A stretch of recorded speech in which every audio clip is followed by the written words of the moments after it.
दोस्तों, स्वागत है आपका बी अल्केमिस्ट इस यूट्यूब चैनल में। तो आज हम सुनेंगे अर्जुन व कर्ण पर विचारों का सम्मोहन। विचारों को बार बार दोहराने यानी विचारों के संप्रेषण, जिसे इंग्लिश में अफर्मेटिव कहा जाता है, इसके बारे में हम महाभारत के कृष्ण व अर्जुन के उदाहरण के साथ आपको बताएंगे कि कैसे एक विचार को बार बार दोहराते रहने से वह विचार हमारे जिंदगी पर असर करता है।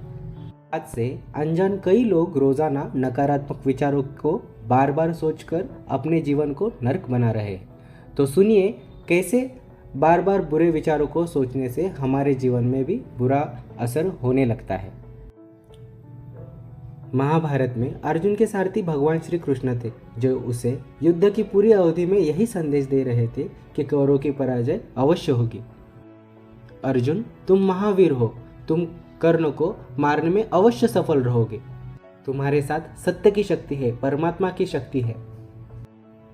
इसके विपरीत कर्ण अर्जुन से कहीं अधिक वीर और साहसी होने पर भी दुविधा में पड़ा रहा। उसकी मां कुंती ने युद्ध से पूर्व यह वचन ले लिया कि वह युद्ध भूमि में अर्जुन के सिवाय और किसी भाई को नहीं मारेगा।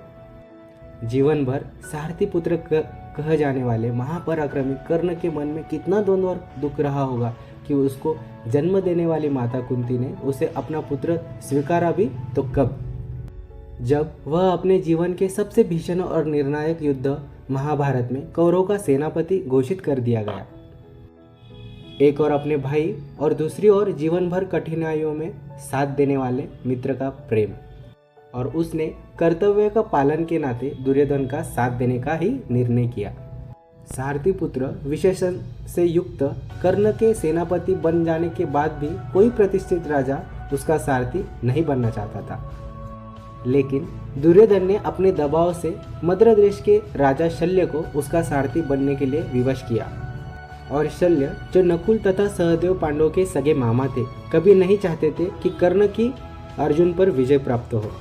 इसके लिए उन्होंने एक मनोवैज्ञानिक विधि अपनाई। कर्ण का रथ चलाते हुए भी वह उसे बार बार यह कहते कि तुम अर्जुन से हार जाओगे। इस बात को उन्होंने अनेक प्रकार से इतनी बार कहा कि कर्ण भी कसमसा उठा।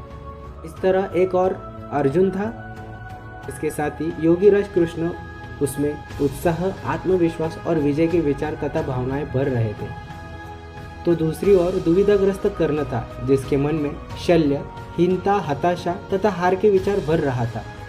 में कर्ण अर्जुन के बाणों से धराशायी हो गया और उसकी हार हो गई। तो इस कथा में एक मनोवैज्ञानिक सत्य छिपा हुआ है। वह सत्य यह है कि विचारों की शक्ति का हम जिस विचार में सम्मोहित हो जाते हैं वैसे ही बन जाते हैं। हमारे मस्तिष्क में दूसरों के द्वारा कही हुई बातें, दृश्यों या स्मृतियों के द्वारा हमारे मन में विचार उठते रहते हैं। इसलिए मनोचिकित्सक तथा आध्यात्मिक सदैव स्वास्थ्य, सुख तथा सफलता के विचारों को रखने की सलाह देते हैं। से यह सिद्ध होता है कि हमारे मंगलमय विचार का शरीर पर या तथा मन पर शुभ प्रभाव पड़ता है और अशुभ विचारों का प्रभाव अशुभ पड़ता है। इस तरह कर्ण और अर्जुन दोनों में विचारों का संप्रेषण किया गया।